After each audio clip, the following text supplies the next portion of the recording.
Did someone tell you you should move to Vancouver and you said, no, I can't move to Canada? And they were like, not Canada, Washington. In this video, we're going to talk about one of the West Coast's possibly best kept secret and everything you need to know before you move here. Stay tuned.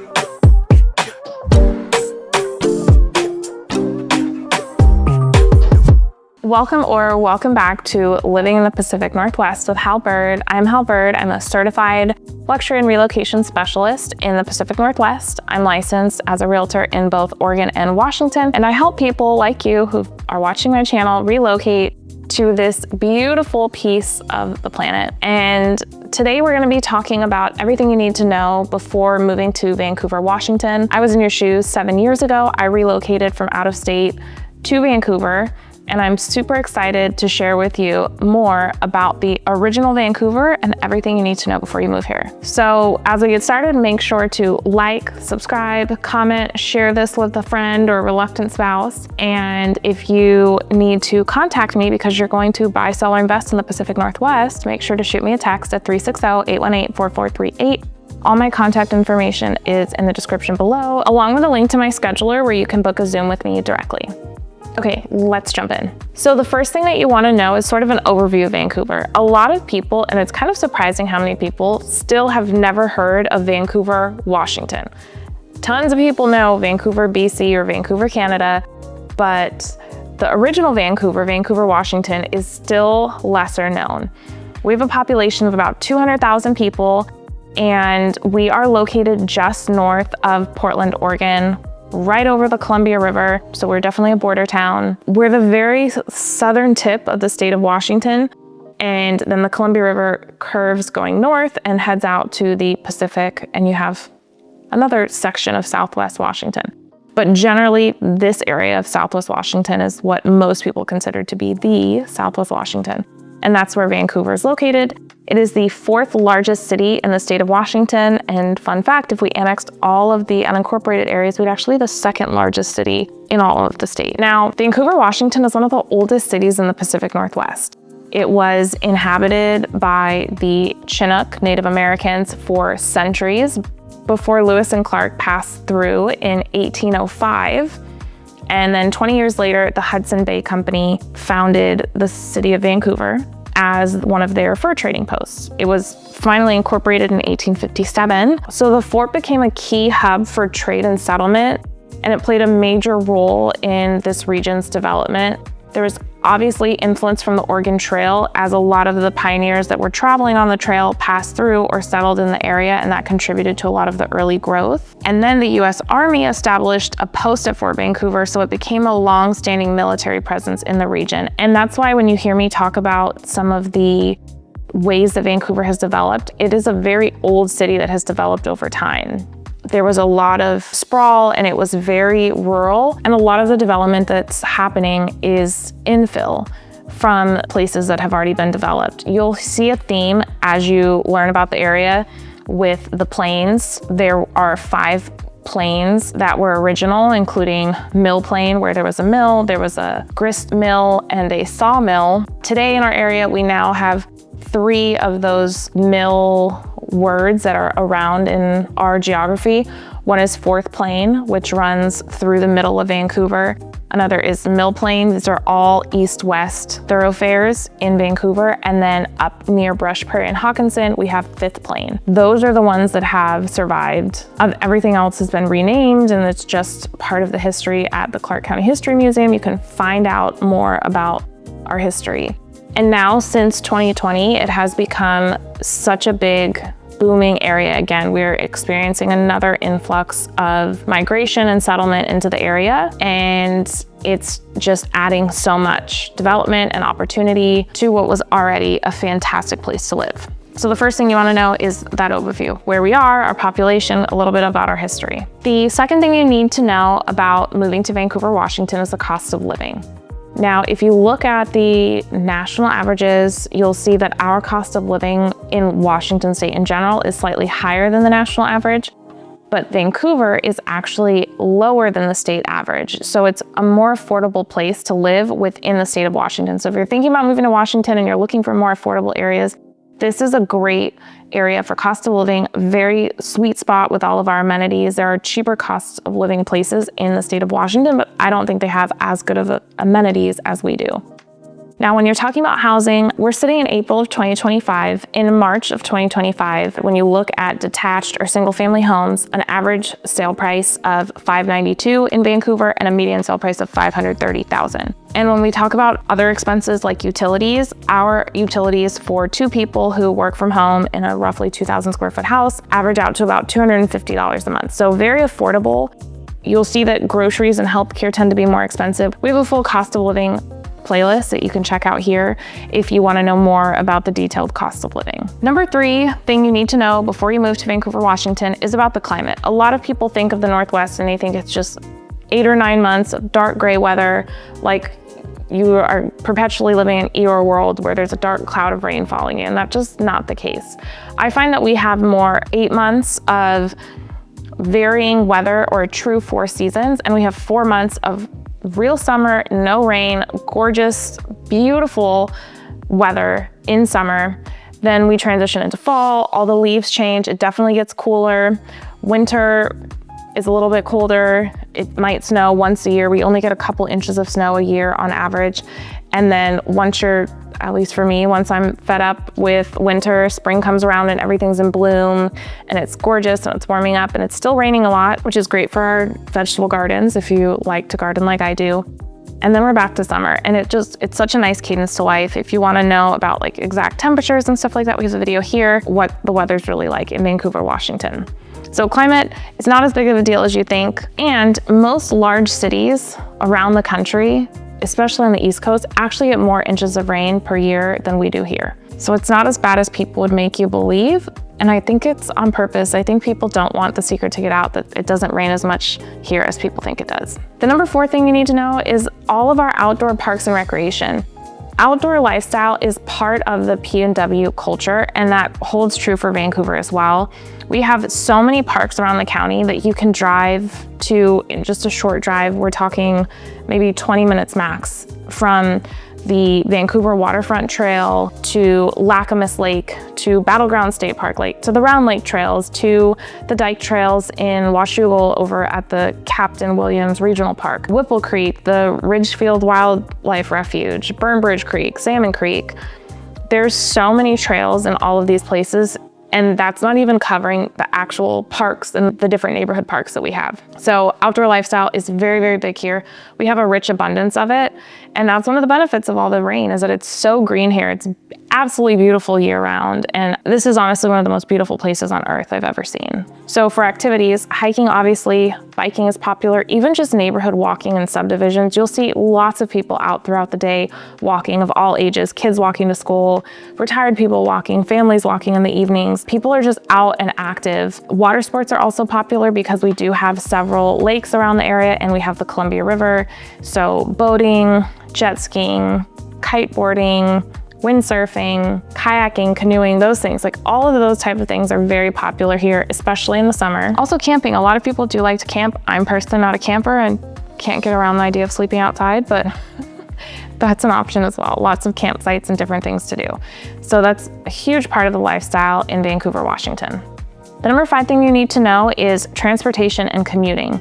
So we have a major employment hub that, because we're just north of Portland, Oregon, and we are part of the Portland metro area, and that allows a lot of job opportunities. About a third of the workforce in Clark County commutes into Portland every day. There are 2 ways you can get to Portland, either over I-5 and the I-5 bridge or over the 205 bridge. Commute times in the morning tends to be better. It really depends on where you're going. If you're commuting from Fisher's Landing to the airport, you might have a 15-minute or slightly less commute. But if you are commuting from the Salmon Creek area of Vancouver and you're going to Beaverton, you'll probably have closer to a 45-minute commute in the morning and an even longer commute on the way home. So it really depends on where you're going. Within the Portland metro area, there's a lot of different hubs for employment. Vancouver does have a lot of job opportunity as well, because even though about a third go over the bridge for work, about 2/3 are staying within Clark County and Washington for work. So that's definitely something to be aware of, is commute times and traffic patterns. I highly recommend using Google Maps, doing the leave at, depart by if you are going to be commuting into the Portland area. As far as public transit goes, there is public transit available that goes from Vancouver into Portland. I would say it's not the #1 choice for most commuters, but it is available. There's also a subset of people who will do a bike commute. And then while we're on the subject of transportation, air transport is a very big one for my clients that are relocating to the area, and they want to be within, usually most people, 30 minutes of an international airport. Anywhere that you live in Vancouver, you'll be within 20 minutes of Portland International Airport. That is the best airport to fly out of. Super convenient, and even living in Vancouver, you'll actually be closer than a lot of people who live in Oregon suburbs to the airport, even though you're in a totally different state. So that makes it super convenient for air travel. That brings us to number 6, which is the community and culture within Vancouver, Washington. The Vancouver community has always been incredibly welcoming. I've always felt, even from the first time that we came here, I was like, this area in general just feels like home. And it's continued for the last 7 years. The neighbors we've met have been just some of the most friendly, welcoming people. I've never been invited into more people's homes. Like, just, we'd be walking around and you stop and talk to a neighbor and they're like, oh, come see our kitchen remodel or check out what we did in the backyard. And I'm always shocked. I'm like, are you sure? Do you want to let us into your house? Like, you just met us. And it's just been so warm and welcoming. And that's something that I've really loved about the area. You know, being biracial, my husband being Black, that was something that we were concerned about, the racial component of an area that neither of us were very familiar with, so much so that we actually filmed a video about it here. You can watch. That video has been so well received by people of all different backgrounds, just curious about what it's like and is this area welcoming to a diverse population. And I have clients from all different racial, ethnic, national backgrounds, and people who are of different political beliefs and sexual orientations and different ages, young people, old people. From the feedback that I've gotten from our clients, but also our own experience, overwhelmingly, almost unbelievably positive. And I just love that about this community. I honestly can't say enough good things about the community and culture in Vancouver. And you'll hear this theme throughout a lot of our videos. It's not just about what you do when you're here, it's who are you and what are you into and what's your character like and who are you as a person, not what do you do for an income. And that's just highly refreshing in today's world. The number 7 thing you need to know is education. Widely, we're known in Clark County to have very good schools. The Vancouver school districts for K through 12 are divided kind of east-west. So you have the Vancouver public schools on the west side of town and Evergreen Public Schools on the east side of town. Both have diverse options in terms of programs. For instance, Marion Elementary in the Evergreen School District has a Spanish immersion program, and Franklin Elementary all the way through Columbia River High School has a Mandarin immersion program. So you can have your kids starting in kindergarten in a Mandarin immersion program all the way through 12th grade. There's lots of different options and choices. There's good schools, there's less desirable schools. It's really up to you and what you think is important. As far as higher education goes, we have Clark College, which is our local community college, and we also have WSU, or Washington State University, Vancouver campus in the Salmon Creek area. So we have everything from early childhood education through higher education, plus access to Portland and different school districts within the county. And then we're on to number 8, which is healthcare. In Vancouver, we have 2 hospitals. We have Peace Health and Legacy Salmon Creek. Those are the 2 main hospitals. Peace Health is located in central Vancouver within the city limits along Mill Plain, going back to the plains, Mill Plain Boulevard. And we have Legacy Salmon Creek, which is up north in the Salmon Creek area of Vancouver. It's an unincorporated area of Vancouver, right where I-5 and 205 meet. Then you have various medical groups. One of the biggest local medical groups is the Vancouver Clinic. They offer primary care, pediatrics. I mean, it's almost like if you guys are familiar with Kaiser Permanente, where they have a lot of stuff in-house. That's very big where I'm from in Southern California. Vancouver Clinic is like a mini Kaiser within Clark County. They have a diabetes program, like a specialty facility for their diabetes program. They have orthopedists and optometrists, and it's sort of a one-stop shop. That's where my PCP is, that's where my husband's is. It's one of the most popular places to go for primary care health, and the easiest to get access to, because we do have, I won't say like a shortage, not to be alarmist, but our physician to population ratio is lower than what would be ideal. And so getting easy access to medical services, I've found the Vancouver clinic to be one of the easiest ways to do that. There's also plenty of specialists, you can have surgery, but we also have access to Portland. So most insurances that I've heard of, from clients or in my experience, allow you to go to specialists in Portland as well. And we have, top tier facilities there like OHSU. So you have a lot of options. The number 9 thing you need to know is shopping and dining, which is one of my favorite topics, mostly dining, not shopping. Shopping wise, we do have the Vancouver Mall, and we have various shopping centers around the area. We've got furniture stores and home goods stores and antique shops and clothing stores and a lot of what you'll need. I'm not one that shops in person as much. I'm very big on online shopping, but we do have shopping available. As for dining, we have lots of options ranging from chains, national restaurants, to locally owned amazing shops, from coffee shops and specialty ethnic foods. Like, I don't know if I'm saying this properly. I still haven't been, it's been on my list for a while, but like Dedico is a great restaurant in Vancouver. It's ranked as one of the best restaurants in Vancouver. Here's a list from Eater of the 20 best restaurants in Vancouver.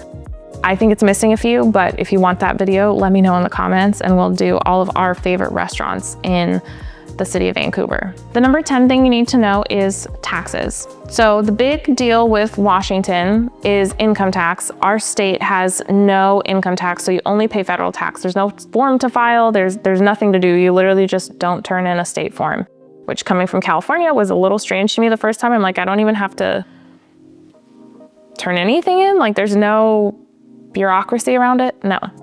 So if you end up living in Washington and work in Washington, you will not owe state income tax. If you live in Oregon and work in Washington, you'll still pay state income tax to the state of Oregon. And if you live in Washington and work in Oregon, you'll still pay state income tax to the state of Oregon.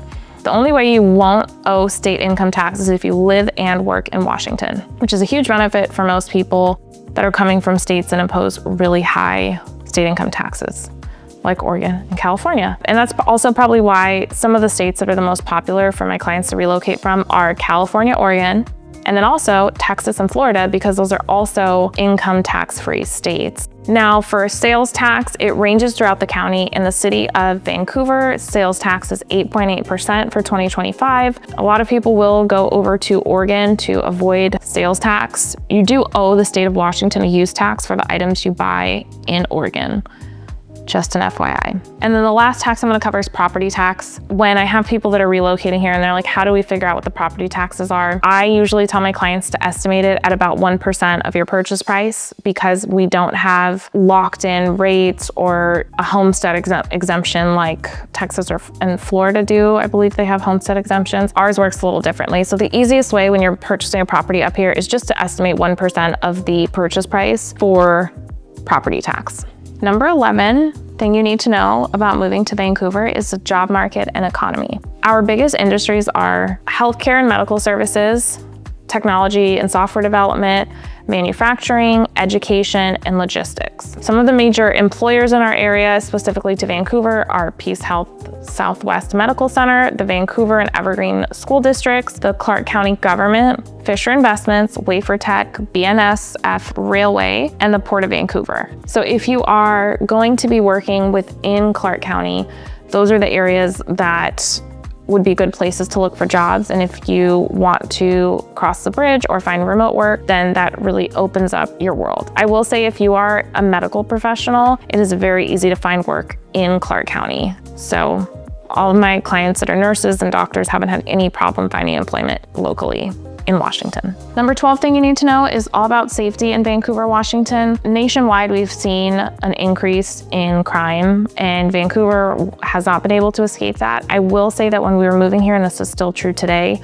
My gauge was I don't care so much about property crime as I do about violent crime.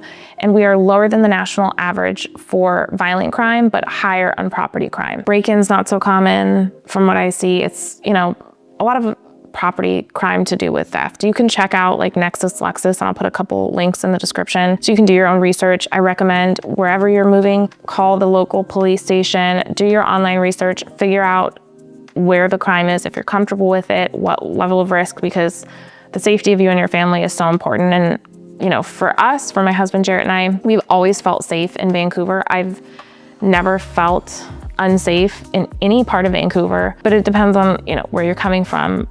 I've lived in Los Angeles. I grew up in the suburbs, so I consider myself more of a suburban girl. Didn't grow up around crime.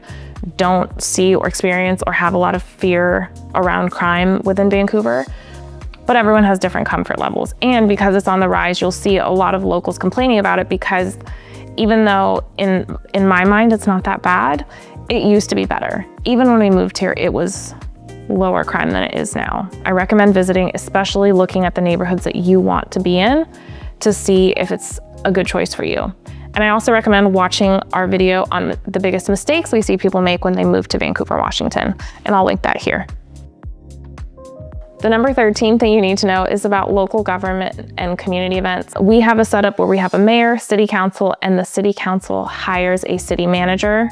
I found that the city council overall does a good job. I am overall pleased with the moves that they're making and the development and the way things have been going. You can follow the city council meetings if you are considering moving here. And as far as community events, we have tons of community events throughout the year. Many of them are free. So we love it because a lot of times we can go to a free event, bring our own food, and park for free. And that's really not the case in a lot of big cities that we've visited or lived in. The number 14 thing to know about moving to Vancouver, Washington is actually about the moving itself. There are three main options for moving that our clients choose from.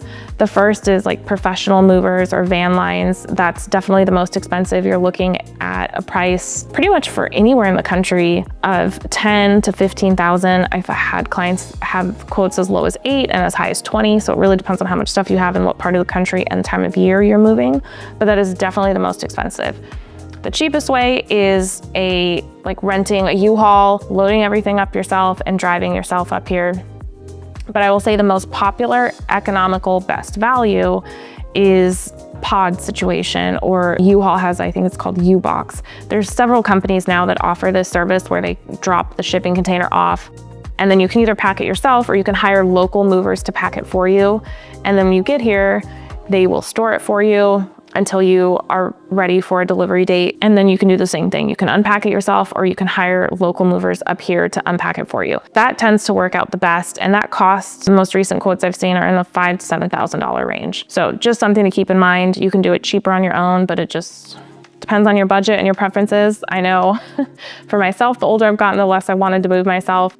And I've seen the same thing with my client. And then obviously when you get here, you're going to need to get a Washington state driver's license, update your vehicle registration, change your address. We have a great process for doing that. If you want a full video on all the things you need to do once you get here, to officially move, just let us know. Maybe we'll do a video about it. We'll maybe create a checklist and I'll link it below. Let me know in the comments what you'd like. And then the last thing you need to know, this is number 15, is future developments. Vancouver, even as it's developed over time since 1825, has, in my opinion, only gotten better over time and better in the 7 years that we've moved here. For instance, when my husband and I moved here, the Vancouver waterfront didn't exist. And now it is this gorgeous hub that people from Portland used to say, oh, what's the point of going up to Vantucky? Now people from Portland come over all the time. When you go to the waterfront, look at the license plates as you're going through the parking structure. You will see tons of Oregon plates. We have several wineries. We've got Solace. We've got Stack 571. There's so many restaurants and just great opportunities there. There's concerts in the park in the summer. You can walk that waterfront trail. It's absolutely gorgeous. And now we have so many billion-dollar developments in our city. We've got Columbia Palisades in East Vancouver, that's on the Camas border. The Heights development, the VIC, or the Vancouver Innovation Center, which is 200-acre development in East Vancouver. Plus the other waterfronts that are being developed along the river We've got the Camas-Washougal waterfront that's in development, or Highest Point. We've got the city of Ridgefield developing a waterfront, and the city of Kalama developing a waterfront. These are all jobs and opportunities that are coming into the area because big investors across the country are seeing this as untapped potential in the commercial real estate space and the real estate development space. And I think it only signals great things to come. I will be really excited if we can get some sort of industrial hub. For instance, the Bay Area has all of the Silicon Valley tech businesses. Seattle has a lot of military contractors. If we could attract a specific industry where the primary place, their headquarters is in Vancouver, that would honestly put us on the map so much. And I think that's the one key that I would love to see over the next 10 years is more jobs coming into our community to support our community, the people who live here, and to watch it continue to flourish. So that's everything you need to know about moving to Vancouver, Washington. We've been here for 7 years. We love it. I can't say enough good things about it. And if you are thinking about buying, selling, or investing in Vancouver or the surrounding areas, whether that's on the Oregon side or Washington, myself and my team would be happy to help. We are just a phone call, text, or email away. So I hope you enjoyed this quick look at what might be your future home. And if you are ready to find your home with Hal, be sure to reach out. I'll catch you next time. Ciao.